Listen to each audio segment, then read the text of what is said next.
Բարև ձեզ հարգելի բարեկամներ։ 1970-ական թվականներից սկսած խորհրդային զինված ուժերում ամենից բարձր զինվորական պաշտոն զբաղեցնող հայը հետագայում այրանկանչով կամավոր վերադարձավ հայրենիք եւ իր վճռորոշ դերակատարություն ունեցավ Արցախյան պատերազմում, թե մեր հաղթանակի եւ թե նաեւ մեր բանակաշինության սրբազան գործում։ Հայորդիներ հաղորդաշար այսօրվա հաղորդումը նվիրված է անվանի զորահրամանատար մեր հայրենակից գեներալ լեյտենանտ Հրաչ Անդրեասյանին։ Մեր հաղորդման հյուրերն են Հայաստանի Հանրապետության Պաշտպանության նախկին նախարար գեներալ լեյտենանտ Վաղարշակ Հարությունյանը եւ Հայաստանի Հանրապետության զինված ուժերի մեր բանակի ռազմական հետախուզության հիմնադիր գնդապետ Իվան Ղուկասովը։ Շնորհակալություն հարգելի բարեկամներ հաղորդմանը մասնակցելու համար։ Այժմ դիտենք փոքրիկ ակնարկ նվիրված գեներալ Անդրեասյանի կյանքի եւ գործունեությանը եւ կշարունակենք մեր հաղորդումը։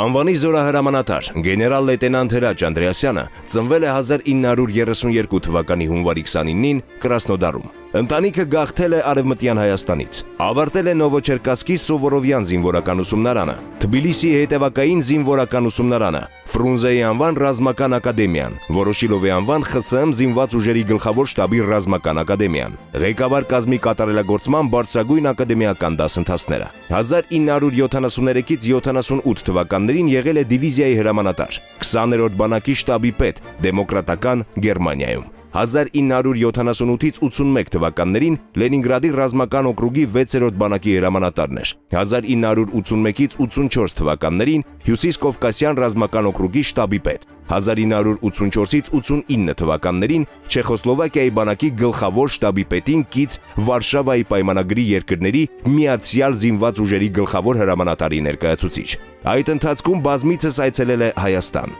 Արցախյան ազատամարտի ժամանակ սրտի եւ արյան կանչով կամավոր եկել է Հայաստան։ 1992 թվականի ապրիլից եղել է Պաշտպանության նախարարի առաջին տեղակալը։ 1993-ից զինված ուժերի գլխավոր շտաբի պետ։ 1992-ից 94 թվականներին ակտիվորեն մասնակցել է հայոց բանակի իրականացրած բոլոր ռազմական գործողությունների պլանավորմանը եւ իրագործմանը։ Նշանակալից է ներդրումը բանակաշինության եւ Ադրբեջանի ռազմական ագրեսիայից Հայաստանի Հանրապետության ու Լեռնային Ղարաբաղի Հանրապետության պաշտպանության գործում։ Հատկապես 1993 թվականի դեկտեմբերից մինչև 1994 թվականի մարտ անմիջականորեն ղեկավարել է Արաքսից մինչև Օմար ձգվող ազերիների Մուրովդաղ խոշորամասշտաբ ռազմական գործողության չեզոքացումը եւ վերջնական պարտության մատնումը։ Զինադադարի կնքումից հետո 1994 թվականի հունիսին պաշտոնաթող է եղել, մշտապես կապ պահելով եւ աջակցելով հայոց բանակին։ Մահացել է 1999 թվականի նոյեմբերի 9-ին։ Թաղված է Ռոստովի հայկական եկեղեցու մուտքի մոտ, որտեղ զինվորական պատիվներով հանդիսավոր տեղադրվել է հուշարձան։ Պարգևատրվել է ԽՍՀՄ եւ արտասահմանյան բազմաթիվ շքանշաններով եւ մեդալներով։ Հետմահու պարգևատրվել է Հայաստանի Հանրապետության մարտական խաչ առաջին աստիճանի շքանշանով։ 2008 թվականին Վարդենիս քաղաքում նրա անունով անվանակոչվել է փողոց։ Մինչև հարցերին անցնելը մեր հեռուստադիտողներին, մեր հեռուստաընկերներին տեղեկացնեմ, որ մեր այսօրվա հաղորդման երկու պատվարժան հյուրերն էլ կանգնած են մեր բանակի զինված ուժերի ստեղծման ձևավորման ակունքներում եւ թե մինչև պաշտպանության նախարարության ձևավորումը, այսինքն պաշտպանության կոմիտեից սկսած եւ պաշտպանության նախարարության ժամանակներից։ Պարոն Հարությունյան, դուք ինքներդ որպես կադրային սպա խորհրդային բանակում ծառայած, դե պաշտպանության կոմիտեի մասին ասեցի, իմ մոտ այդպիսի տպավորություն է ստեղծած, որ մեր հայ կադրային սպաների մանավանդ բարձրաստիճան դերակատարությունը ինչպես Արցախյան ազատամարտում հաղթանակի գործում, այնպես էլ բանակաշինության ոլորտում շատ քիչ է հայտնի մեր հանրությանը, հայրենակիցներին եւ նաեւ ստարժանվույն ներկայացված չէ, չասեմ որ նաեւ գնահատված չէ։ Գուցե դրանով պիտի բացատրել, որ գեներալ լեյտենանտ Անդրեասյանի նման հայրենասեր զինվորականը մեր հանրությանը գրեթե հայտնի չէ։ Այո, ես համամիտ եմ, որ այսօր մեր հանրությունը քիչ է ճանաչում մեր հաղթանակի կազմակերպիչներին, ասենք թե եթե մենք խոսում ենք գեներալ Անդրեասյանի մասին, ապա նա եղել է մեր գլխավոր շտաբի պետը, երբ որ պատերազմը թևակողել է ամենա լայնածավալ եւ դժվարին փուլը։ Եվ հասկանալի է, չէ, գլխավոր շտաբի պետը ինչ է նշանակում եւ իր ներդրումը այդ հաղթանակի համար եւ հանրությունը այսօր չի ճանաչում։ Պատասխանը դուք շատ ճիշտ ասեցիք, որ այստեղ մենք ունենք բաց թողում։ Ինչու՞, որտեղ եթե մենք չգիտենք, թե պատերազմի հաղթանակը ոնց է եղել եւ դեմքերը չպատկերացնենք, թե ով են այդ հաղթանակը կազմակերպել, ապա մենք ճիշտ եզրակացություններ չենք անի ապագայի համար, մանավանդ որ պատերազմը ավարտված չի եւ մենք պետք է հստակ հասկանանք մեր ուժեղ կողմերը պատերազմի ժամանակ, թույլ կողմերը եւ բնական է որ մենք դա ուղենք։ Ինչ վերաբերվում է, ասենք թե ընդհանրապես կադրային սպաներին, ապա ես ասեմ, որ մենք բոլորս հասկանում ենք, որ պատերազմը դա միայն ճակատում չի։ Պատերազմը դա մարտնչումը պետությունը եւ իր բոլոր ոլորտներում, բայց հիմնական կազմակերպիչը դա գալիս է գերագույն գլխավոր հրամանատարը եւ բնականը պաշտպանության նախարարությունը։ Իսկ եթե պատկերացնենք դա ինչ է պաշտպանության նախարարությունը, դա պետության մեջ է։ Լավ առումով։ Այո, լավ առումով, այն առումով, որ իր կառուցվածքով, իր զինատեսակներով բանակում կա բուժ ծառայություն, բանակում կա ինժեներական ծառայություն, կա ավիացիա, կա բույերի համակարգ, կա տանկային զորատեսակներ, բոլոր ոլորտները, կապը։ Եվ դուք պատկերացնում եք, եթե մարդը զբաղվեցնում է ռազմավարական օղակի ղեկավար պաշտոնը, նա ինչքան գիտելիքներ պետք է ունենա, որպեսզի կարողանա դա ամեն ինչ կազմակերպել։ Այն էլ պատերազմական ժամանակահատվածում գլխավոր շտաբի պետ լինելը ճիշտ է նշում, եւ դա միայն բանակի ներսում չի, նաեւ պետք է իմանաս պետության հզորությունը, եւ ոչ թե միայն քո, այլ երբ որ դու պլանավորում ես պատերազմը եւ պլանավորում ես օպերացիաները, ապա դու պետք է հստակ պատկերացնես քո հագարագործի ներուժը, տնտեսական քաղաքական իրավիճակը, պետք է հստակ հասկանաս իր էներգետիկ համակարգը եւ ընդհանրապես ել չեմ ասում բանակի մասին, որ պետք է իմանաս բանակը, բանակի կառուցվածքը, բանակը ինչ ծրագրեր է իրականացնում եւ այստեղ է պատասխանը, որ հնարավոր չի հաղթանակի հասնել, եթե չունես գրագետ պատրաստված սպաներ։ Եվ այդ հաղթանակի գործում կարևոր դերակատարություն ունեցավ հենց գլխավոր շտաբյան ժամանակվա պետ գեներալ լեյտենանտ Միանշանակ ես շեշտեցի, որի անունը ցավոք ես շեշտեցի, որ նա եղել է։ Մենք ունեցել ենք ներողություն 3 գլխավոր շտաբի պետ պատերազմի ժամանակ, 3-ն էլ արժանի մարդիկ են, 3-ն էլ։ Ամեն մեկը իր ներդրումը ունի անգնահատելի, բայց ամեն մեկը նաև ունի իր առանձնահատկությունները առումով, ասենք թե մեր առաջի շտաբի պետը, որը պաշտպանության կոմիտեից սկսած շտաբի պետը եղել, դա գեներալ Դարի Բալտայանն է, նույն բարձրաստիճան սպայր սովետական բանակում, անցել է լրջագույն ճանապարհ, նույն ձևի ուզում ասել Տեր Գրիգորյանցի, ես հույսով եմ, որ նրանց էլ կանդրադառնանք, դրա համար ես չեմ ուզում հիմա այդ ուղղությամբ մտնել, բայց ուզում եմ ասել, որ այո, դուք ճիշտ եք։ Շնորհակալություն։ Հարգելի բարեկամներ, մինչև մեր հյուրին հարց տալը կցանկանայի տեղեկացնել բոլորիդ, որ գեներալ լեյտենանտ Անդրեասյանի մասին միակ գիրքը, որ մինչ այժմ ընթերցողի սեղանին կա, դա մեր հարգելի հյուրի գնդապետ Ղուկասովի հեղինակած այս գրքույկն է եւ օգտվելով առիթից նաեւ մաղթանք հղել, որպեսզի այս գիրքը վերահատարակվի, ընդհանրապես ոչ միայն ռուսերեն, այլև շատ ցանկալի որպեսզի թարգմանվի նաև հայերեն։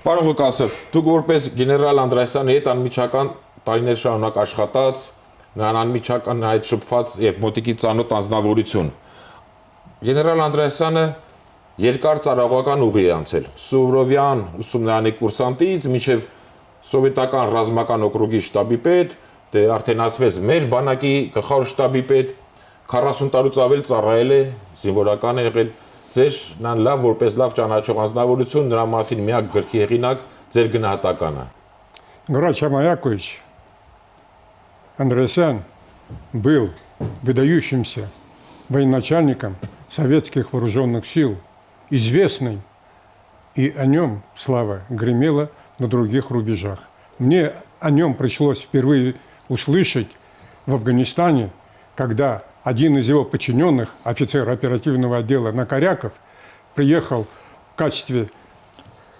проходить службу в Афганистане, узнав, что я армянин: Иван Николаевич, а вы знаете своего земляка? Какого? Вот такого.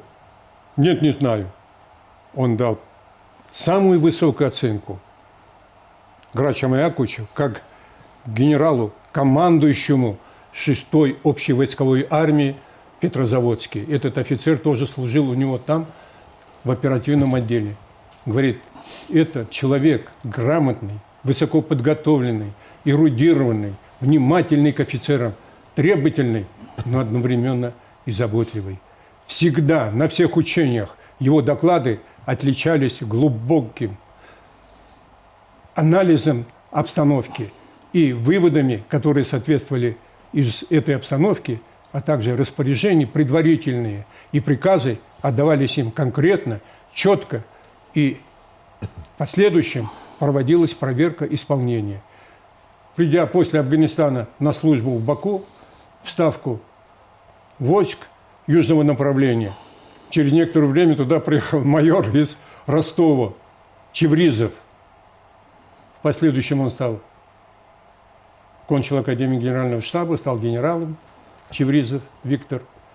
Он также, узнав, что я армянин, начал рассказывать про Грача Маяковича, что он отличался прекрасной внешностью, он отличался глубоким знанием военного дела, обстановки, умел правильно анализировать, и главное, он мог сделать и доходчиво довести свои распоряжения от имени командующего округом для своих подчиненных, организовать проверку исполнения, а также помочь в исполнении этого дела.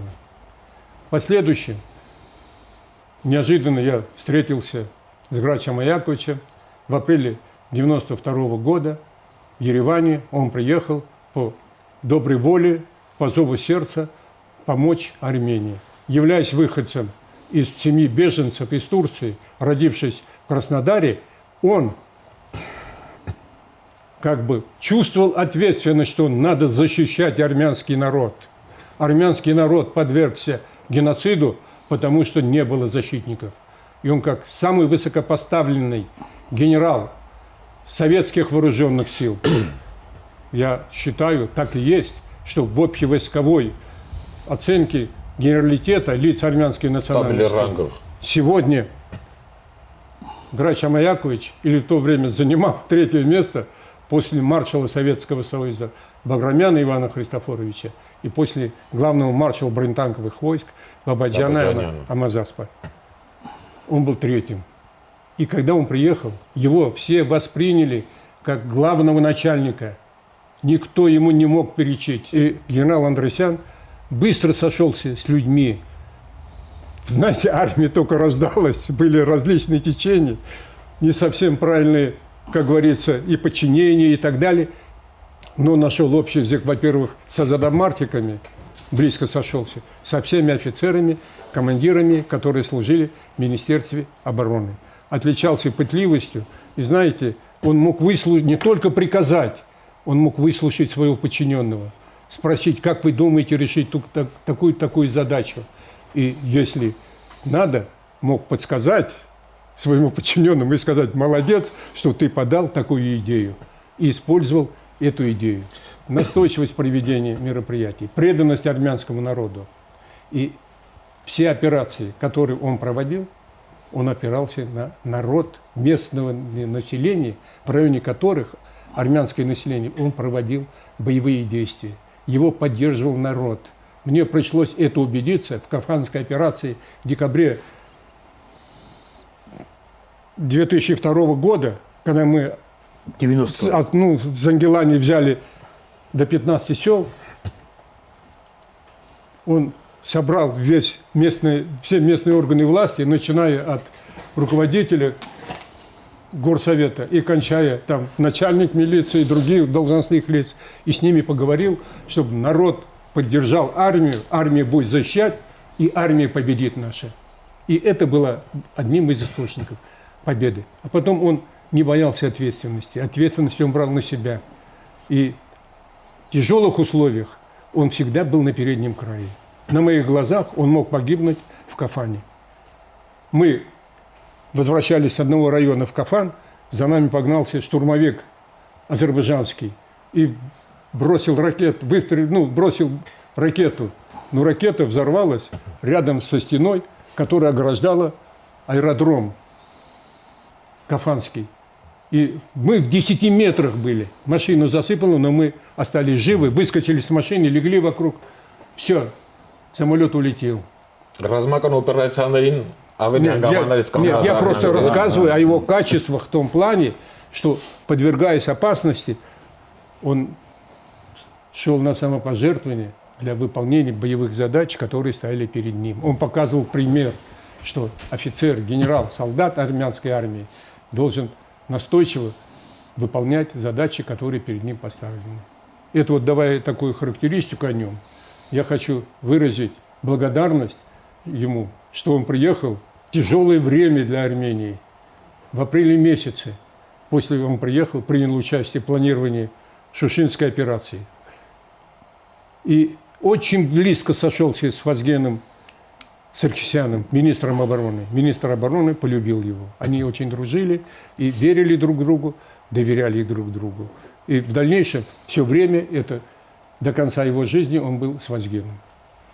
Շնորհակալություն։ Պարոն Հարությունյան, գեներալ Անդրեասյանի մարտական գործունեությունից մեր հանրապետության զինված ուժերի նկատի ունեմ բազմաթիվ օրինակներ կարելի է բերել, սակայն խնդրում եմ ձեզ մեր հայրենակիցներին ներկայացնեք 92 թվականի հունիսին այդ ուղղաթիռների հետ կապված միջադեպ եմ ասում, բայց մեր հեռուստադիտողները հիմա կպատկերացնեն, թե դա ինչ հերոսական քայլ էր նա կողմից։ 92-ի թվին հունիսին ուրեմն սկսվեց հարձակումը ադրբեջանական Մարտակերտով եւ այնտեղ ստեղծվեց շատ բարդ իրավիճակ։ Իսկ դա կապված էր նրա հետ, որ ադրբեջանցիները խլեցին սովետական բանակի զենքը եւ ծանր տանկեր, զրամեքենաներ եւ այդ տեխնիկայով միանգամից հարձակվեցին։ Գեներալ Անդրեասյանը եկավ այդ ժամանակ։ Նա երևի մի ամիս էր թե Հայաստանում եւ այդ ժամանակ որոշում էր թե ինչ արվել։ Մենք այդ քննարկում էինք Դարի Բալտայանն էր, ինքը, ես եւ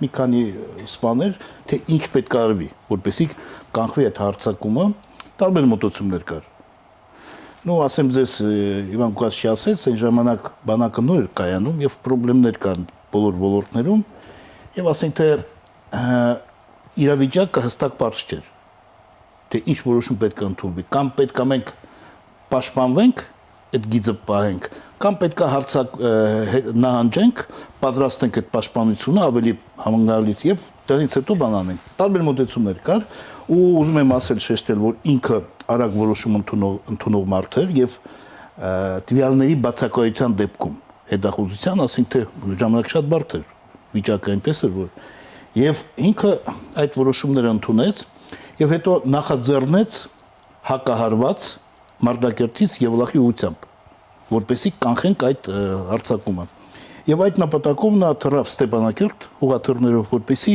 տեղում իրավիճակին ծանոթանա եւ կարողանա այդ կազմակերպել այդ օպերացիան։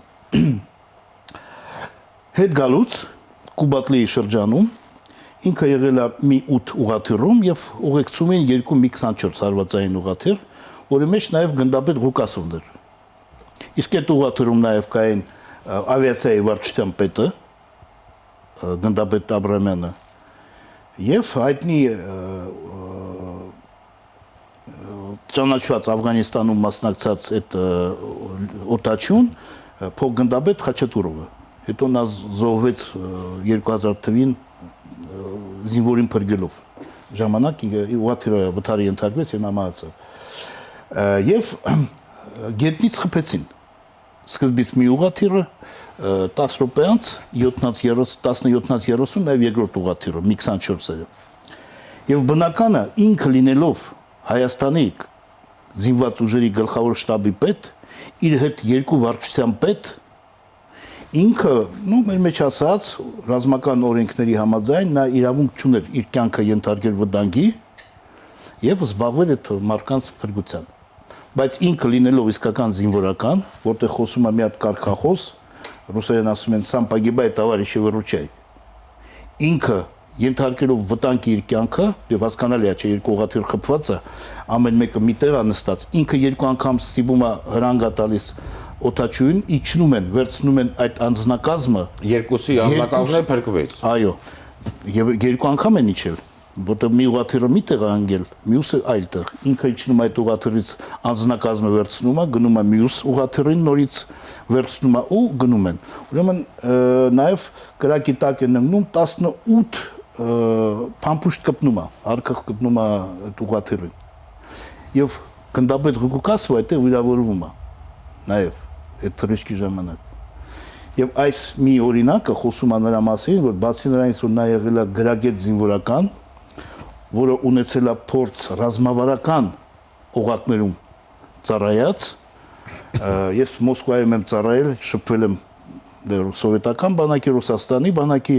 ղեկավարության հետ եւ բոլորը բարձր գնահատական էին տալիս իր մասնագիտական գիտելիքների եւ իր մարկային չափանիշների։ Եվ այս օրինակը խոսում է նրա մասին, որ նա ոչ թե միայն լավ ռազմական գործիչ է եղել, նաեւ եղել է որպես մարդ խիզախ, Իր ընկերներին մարտի դաշտում չի լքել իր ընկերներին։ Սա բնութագրում է այդ մարդուն եւ դա պատկերացնում եք դա ինչ օրինակ է մյուսների համար եւ դա խոսում է նրա մասին, որ զինվորը արդեն գիտի, որ իր հրամանատարը իր մարտի դաշտում վիրավոր չի թողնի կամ եւ դա ունեցել է շատ մեծ արձագանք բանակում։ Я бы хотел просто немножко добавить. Дело в том, что в этой сложной обстановке, когда мы спасали летчиков, летчики проявили героизм. Подбитые свои вертолеты они посадили на ровную площадку, как будто ждали, что мы должны подлететь и их забрать. Никто, никакого нытья. Все спокойны, все уверены и знали, что мы вместе и мы непобедимы. В одном из вертолетов находился офицер разведывательного управления, капитан Артур Симонян. Сегодня он генерал армянской армии. Он и я вместе, мы отстреливались от душманов, так скажем, от азербайджанцев. И наш вертолет взлетел и улетел, прибыл в Гурис.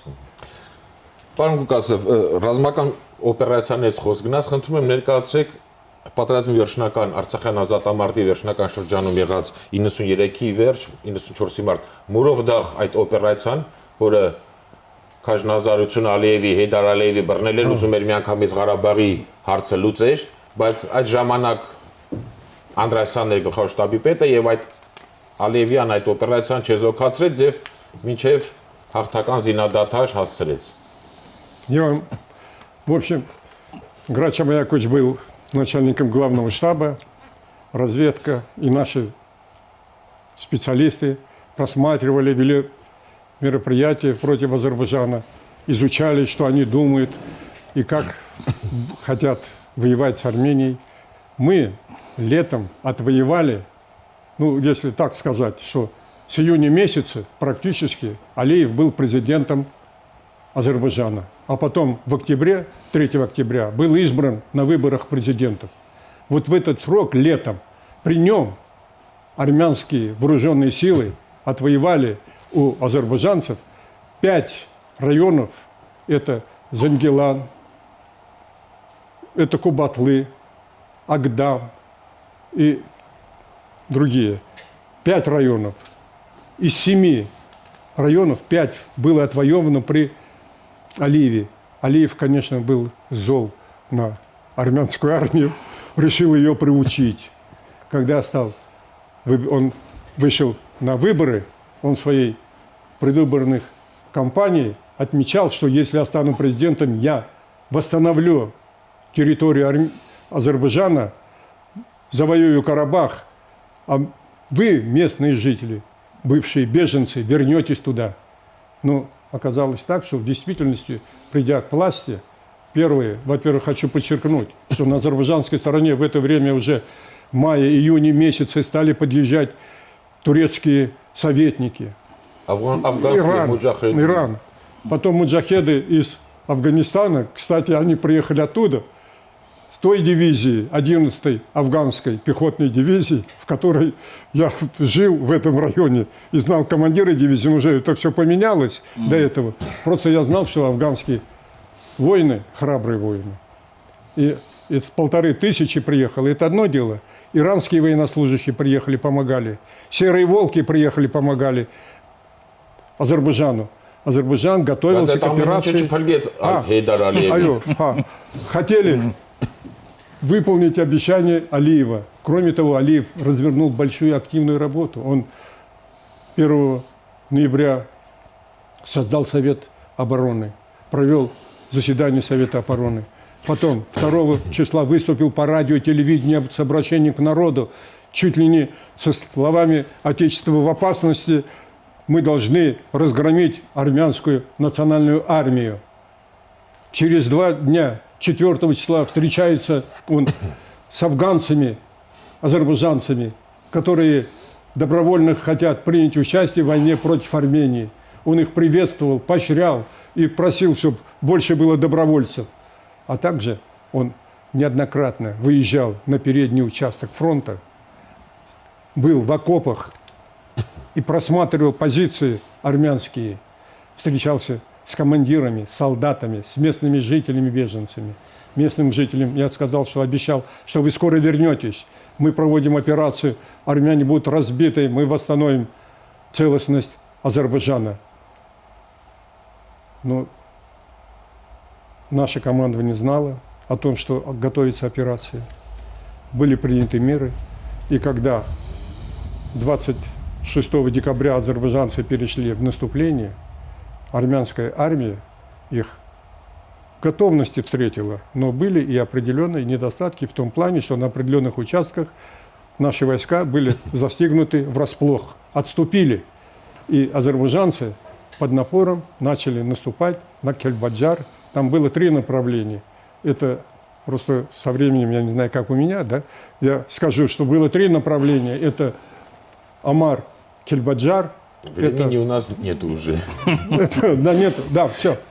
Лучше перейдем. Нет, в общем, получилось так, что они были разбиты в оборонительных боях, были остановлены, и не было им дана возможность перейти к обороне. В чем здесь талант полководца Андреасяна, что он в нужный момент пошел в контрнаступление и вышел на те позиции, которые мы занимали до этого, и даже перешел. И где-то в конце марта боевые действия закончились, но он в конце февраля, а в начале марта он объехал все позиции, проверил их боеготовность, успокоил их, так сказать, убедился, что войска в состоянии защитить занятые оборонительные рубежи, и приехал в Ереван.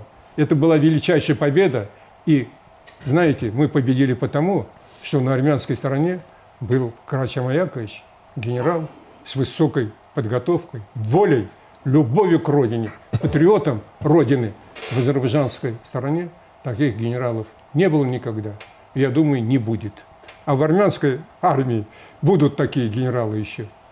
Պարոն Հացունյան, երբ նայում ենք Հայաստանապետության ազգային հերոսների ցուցակը, իհարկե բոլոր մեր հերոսներով հպարտանում ենք, խոսքը դրան չէ վերաբերում, սակայն այդ հերոսների ցանկում բարձրաստիճան կադրային զինվորական չկա։ Ձեր կարծիքով, արդյոք ժամանակը չէ, որ Արցախյան պատերազմում հաղթական բանակ ունեցող մեր պետության մեջ նաև Հայաստանապետության ազգային հերոսի կոչում շնորհվի բարձրաստիճան զինվորականի, այդ թվում իհարկե գեներալ լեյտենանտ Հրաչ Անդրեասյանը։ Ամբողջովին կիսում եմ այդ մոտեցումից, որ դուք ասում եք, որտեվ այսօր մենք խոսում ենք Անդրեասյանի մասին, եւ Անդրեասյանը անցկացրել է ոչ թե միայն Մուրավդախ օպերացիան, որի նպատակն է կտրել Ղարաբաղը հարվածով Քելբաջար Լաչինայ ուղությամբ Ղարաբաղը Հայաստանից, բլոկադա է ենթարկել եւ դրանից հետո տարբեր հարվածներով մասնատել Ղարաբաղը եւ վերցնել եւ ինքը կազմակերպել այդ օպերացիայի հակահարվածը, բացի նրանից 92 թվին նա Լաչինի միջանցքը պահեց, ինքն էր այնտեղ անձամբ ղեկավարում, ոչ թե Երևանից կամ Ստեփանակերտից, այլ հենց Լաչինում նա ապահովեց։ Եվ այս ամեն ինչ հաշվի առնելով ես համոզված եմ, որ նա պետք է լիներ ազգային հերոս, եւ ճիշտ ասած 2000 թվին ես իրան ներկայացրել եմ, որպես իրան շնորհեն ազգային հերոսի կոչում, բայց չեն շնորհել եւ ինքը Շնորհել են իրան մարտական խաչ առաջի աստիճան։ Հուսանք ժամանակը կգա, որ նա կարժանանա հերոսի Ինչի կոչման։ եմ ես սա կարևորում։ Ինչի եմ կարևորում։ Ուրեմն միանշանակ, ասենք թե ես համաձայն եմ, որ այն հերոսները, որ կան, նրանք հերոս են։ Այստեղ կասկածի տակ չենք դնում, դա խնդիր չկա, բայց մենք, երբ որ նայում ենք մեր պատերազմի հաղթանակի պատմությանը, ապա նայում ենք եւ չենք տեսնում մարդկանց, որոնք եղել են այդ պատերազմի կազմակերպիչները, ծրագրավորողները, նրանք դու մենք հասկանում ենք, չէ՞, կարելի է ունենալ լավագույն զինվոր, կարելի է ունենալ ցածր օղակի լավագույն սպաներ, բայց չունենալով լավագույն, ասենք թե բարձրաստիճան ղեկավարներ, դու չես կարող հաղթանակի հասնես։ Դա շղթա է, պիտի այդ ամեն ինչը լինի, որ դու հասնես հաղթանակի։ Իսկ եթե դու չունես բարձրաստիճան, ասենք թե հրետանավոր, կապի պետ, բուժծառայության պետ, որոնք պիտի դա կազմակերպեն այդ դժվար պահերին, ապա դու հաղթանակի չես հասնում։ Երբ որ մենք նայում ենք, մենք չենք տեսնում այդ կերպարները։ Այսինքն միանշանակ կարող ենք եզրակացնել, որ գեներալ լեյտենանտ Հրաչ Անդրեասյանը արժանի է Հայաստանի Պետության ազգային հերոսի Իմ կարծիքով, այո, եւ պետք է այդ հարցը վերանայել, ասենք այն մարդիկ, որոնք ունեն մեծ ներդրում հաղթանակում, նրանք պիտի այդ կոչումը ստանան։ Фактор победы заключался в том, в нашей войне, что армия, народ и правительство были вместе, были едины. Во всех операциях, которые, я сказал, Андреасян проводил, он чувствовал поддержку народа, поддержку руководства вооруженных сил, поддержку и государственную поддержку даже президента. Так было и так должно быть. Наша армия будет непобедимой, если эти три, как говорится, составляющие будут вместе и не будут нарушены.